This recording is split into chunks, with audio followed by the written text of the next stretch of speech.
Welcome to Techie Leopard channel. In today's video, I'm going to show you how to fix your microphone if it's not working in Windows 10. First, click on the Start button, then go to Settings. From there, select Privacy and then click on Microphone from the left menu.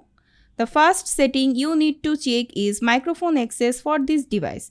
As you can see, it's turned on for me. If it's off on your computer, just click on the Change button and turn it on. Next, make sure to allow apps to access your microphone by using the toggle switch. You need to ensure it's turned on. Scroll down a little and you will see a list of different apps. Here you can choose to either allow or deny them access to your microphone, depending on your preference. Scroll further down and you will find the option to allow desktop apps to use your microphone.